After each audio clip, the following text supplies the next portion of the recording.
Chu, a lot of things I think we can dive into this week, and I want to dive into some defensive stuff as well, since we've spent so much time throughout the course of this week talking about Joe Barry and the defense. So certainly we will dive all into that. But let's go ahead and get to the first one. So I thought that this was something where on this first play here, where they decided to go for it on fourth down. And I know you didn't love the decision, but I want to know what you think about this play call, because to me, just as a fan, this looks like it's there. This looks like, the play is potentially there. It's just a bad throw from Jordan Love. So this is 4th and 2, and the Packers decide to go for it.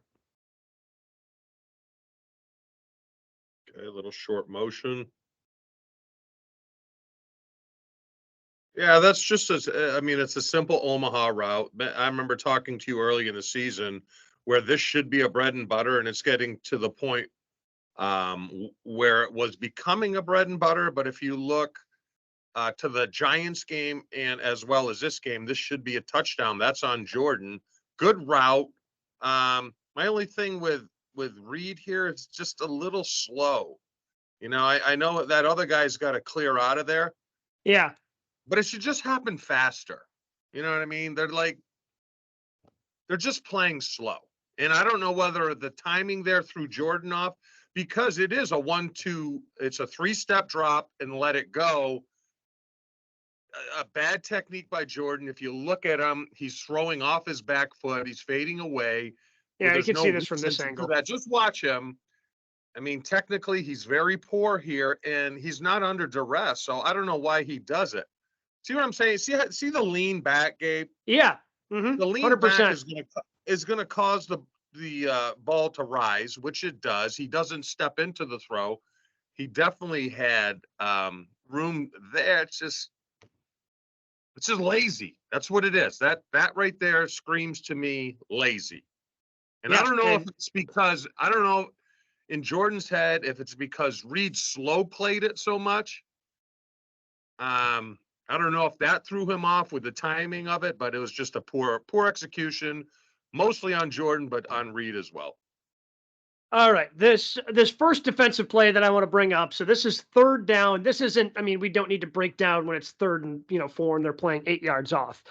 This was just an interesting play to me because it seemed like the Buccaneers were able to get the Packers kind of into a look maybe that they wanted on a 3rd down play. So, and they kind of put the safety in a really tough spot is basically the way this thing ends up boiling down here for the Packers on this next play. So they're facing, this is a 3rd and 6, early touchdown here for the Buccaneers. So 3rd and 6, just inside the red zone, and they put the safety in a real tough spot. So the safety goes there, and there's just nobody behind Stokes. Go back one more time, because this looks like, it's cover 3. I don't have my glasses. Is that safe? Is that a safety by the X there, Gabe? Because if it is, it's cover 3. It's a good call by them. I believe it is. I should be able to. Yeah. So you got Stokes. You got Stokes. Stokes is here. Keyshawn's here. Safety's up top. Okay, so this we would call back in my day force guy, right? So it's just bringing the safety down weak, all right? Because strength is to your left because you're in trips. It's a bad defensive call. The converse to that is 3 lightning, okay? 3 lightning is to strength, force guy is away. It's a bad call, especially when they're in trips opposite side. The safety can't do anything. He can't. They're just outflanked. We would do the same thing. It's spacing. They're on the numbers. So that's Rudy Ford on the hash. Who I would blame for this? Yeah. Is Joe Barry. It's just a bad call. He should have been in 3 lightning instead of 4 sky, which would have put the safety on the other side. And I don't know, because we talked about it today, if this was part of the communication. But this play was doomed from the start because that safety has to be on the other side because they are outflanked, and that's why it was such an easy touchdown. Gabe, if I saw this in a game and I was one of these 3 receivers down below, this is a lick your chops. that's a lick your chops. Like, it's going to one of the three of us. We know it's a touchdown. I just hope it's me. Just Yeah, a bad because defensive. well, and the problem is, again, you got Rudy over here, and he kind of makes the half decision to go with the receiver. Like that Yes. receiver would have been open too if he would have thrown it to number 10. I believe that's Moore. If he throws to Moore going, across, that's going to be a touchdown too. He ends up going to Mike It Evans, is, but who Gabe, if you flip the safety and slid the backers over weak and put a safety there, at least the safety knows he's got to ride that vertical route long enough to buy time for that safety to get over there. Go back one more time. I want to see what the linebacker does here, because a safety would know to do that you have to ride that one receiver to pass him off to the next guy. See how he doesn't? Maybe. All right, let me take a look here, Gabe. Yep, I just wanted to get to the beginning of the play instead of just going right in the middle. So I believe it's him. So you got Campbell working closest to the trips. Yeah, it's just doomed. It's just too hard. Now, if the safety was there, he would have rode that guy up the field. It's just a bad defensive call. And I don't know if this is part. See, I mean, we talk about communication, how much we talked about it this week. Walker and who's 34? Owens. Yeah. To me, they seem confused, like they know it should be flipped, but they don't know it should be flipped. I think this falls in part to part of the communication LaFleur was talking about. All right, so these next three plays all happen to happen on a touchdown drive for the Packers. I start here with just a simple run. So you're coming off a touchback. It's, Packers are down 10 points. 1st and 10 from your own 25. And they had a lot of success in the opening drive, too, running the football, especially with Aaron Jones. Yep. He had 44 yards rushing in that opening drive, finished the game with 53. And, this is just a play that just kind of ends up going nowhere. It was kind of indicative of how the second half went when they tried to run the football. Just nothing going on. No, I think you get a missed block here from Tucker Kraft. And they got the tight end coming across Kraft and Crack on the other side. That's a disaster. But if you look at it here, yeah, there's nothing there. They just bypass them. But Gabe, that goes to my point of, I'll say it one more time. You notice how everything again is condensed, right? Yeah. Everything's condensed. Go back to the wide shot of the last play. So why is, and I'll ask you, like, I don't know who the receiver is down below, but he serves no purpose being there. So if you push him out to the numbers in the sideline and split the difference, you're removing a defender out of there. And you may be causing the guy on the tight end, because he would now have the D gap, to not be so aggressive to the ball. But that's what I'm talking about. Everything is always so condensed. The guys up top should be tying they are not a factor in the run, correct? Correct. So move them outside. Get them outside. Spread it out. Give me a different look. It just serves no purpose. And then tie what you're doing there into something different you're going to do in the game. I just don't like, I don't like the they are not utilizing the whole 53.5 yards wide. Yeah. Right. Yeah, like Wicks is coming, and it doesn't really matter. You've got everybody. Yeah, I agree. It just the more you point that out too, it just seems like there's absolutely no chance. Hold on.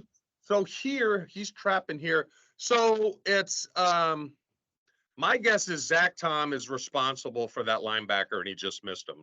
Just run it one time. Yeah, no, it wasn't. Here, go back one more time, Gabe. Yep. Just want to see who made the tackle here. It's 54. So that should be the Garden Center's combination to that backside. It's just, it's stupid. Who's 75? 75 is Sean Ryan. That's no spatial awareness. That's your guy. It's a double team. They are double teaming to that middle linebacker. Yeah. Or they should be. I don't know. This, to me, their blocking assignments to me look so stupid. I really don't know. But all I know is it's a bad play, and the linebacker makes the tackle being untouched, and that should never happen. All right, we've gone through some negative plays. I want to go through some positive plays. This is a 3rd and 8 where our guy, Dontavian Wicks, ends up getting a 21-yard gain, extending the play. These next two are just kind of when I look at the offense, this is what I get excited about, like in Okay. terms of the potential. And look, I understand we want to see as a group more out of the offense, right? Like 20 points ultimately probably is not going to be enough, but you just see plays like these next two, and that's what I Yeah. get excited about. Okay, Gabe, I'll stop it right there. What do you see here? Just Well, pre-snap read. Everything you've is got a so receiver fluid outside the condensed. numbers down here. Yeah. But everything is always so condensed. I don't know. I'm Yeah. really getting to the point where I really don't like that. But I digress. Let's see what happens here. A little bit of pressure, Jordan able to get rid of it, and Wicks makes the big play. A big play, but my guess is that's supposed to be a basic cross. The only thing I would critique him on is watch how he's floating. You know what I Yeah, kind of mean? floating back a little bit. You really don't want to float. Give it to me one more time. I mean, to me, there should be someone on a shallow cross. Yeah, the thing I'm looking at, Gabe, is who is responsible for pulling 54 out of there, that weak side backer. Yeah, right So here. I'm just looking from a route tree concept. Someone should be pulling him out of there, whether it's a back. You see what I'm saying? Yeah, and they just What I'm end up, saying is someone should be in the flat. There should be a shallow cross, and then look at that play if 54 is removed. oh, it's wide open. And it's wide open. So my guess is they were a little afraid of protection, and they sent the running back to the right Sure. to pick up a blitz. Okay. All right, that's a good play. The only thing I would say to him is be careful losing ground on a route like that, because you're bringing other players into play. But I see why he does it, because there's no one there to 54. My guess is there was a check at the line. The back initially was probably supposed to be in the flat to pull 54 out of there, but they changed the protection where he had to go and pick up that blitzer. So great play, good execution, good protection. Just be careful floating on the route. So later, this is what I think is, and I don't know how much there is from an X's and O's standpoint to break down on this, Chew, because it seems like it happens out of structure. But Yep. this is what I think is the best throw that Jordan Love has made all season long. Um, kind of be coming here after this play. So Yeah. See, now if we it, can it project, happens. It if we happen, can, happens. okay, Oh, go ahead. if we can project, wrong play, right? No, this is the Oh, touchdown. this was it. Yeah, this is going to be the touchdown right here. It happens out of structure with Jordan Love kind of sliding up in the pocket and then just finding Jordan Reed. He's got some pressure, escapes it, and just able to just sling one in there, which Yeah, is that just is nice. unbelievable. All right, now let's go back and critique the route, because obviously that's not what was supposed to happen. Yeah, Look at your tight end there. I just got done talking about it, right? Even though it's man, watch your tight end, because my guess is he's the 1 or 2 read. Watch how he floats on his route again. Watch how he floats. yeah. See how Instead it's of getting floating? hard across, on That, the 5-yard line there. that's a coaching point, because my guess is, and we ran a version of that, you're the number 2 read. You're very important. It's man to man. You got to stick that guy to the outside and then break it flat. Because if Jordan doesn't get that kind of pressure, it's still a viable throw, but he's covering himself up. He's not creating separation. But all in all, I mean, that happens in a football game. Plays break down. Just watch the tight end route and don't look at Jordan if it was clean protection. Yep. Yeah, there's just, you see all the open space that he's kind of drifting away from. That's a lick your chops moment, Gabe. That's a lick your chop. We're close to the red zone or in the red zone. God, you want that ball there. And that route like that, I know he's young. A route like that, and he'll learn from it, is not going to get it done. Yeah, just a real lazy route. You see what I mean? Yep. Real lazy route. So, but just a little bit on the back end of this, how tough is this body control from Jaden Reed in the back part of the end zone? Because he's running out of space and somehow finds a way to get 2 feet down. That's a great play, but we would play games on the sideline when I played, when the defense is running their thing and scout teams up against it, we'd always go to the sideline with things like that and say, catch it with one hand, catch it over the shoulder. So, and that's just stuff guys did on their own. You're kind of acting like 13, 14-year-old kids again, but guys practice that more for the fun of it, more than you think. And that's just great control, and turned out to be a great play.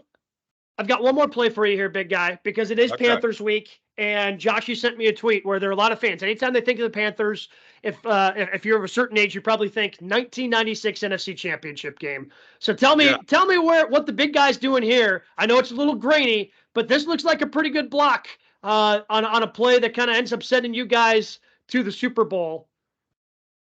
Just burying Kevin Green there, big guy. Yeah, that's tough. You know what, though? I'm going to critique myself, though. Oh, boy. It's not great technique. My hat's got to be inside. I mean, it worked out well.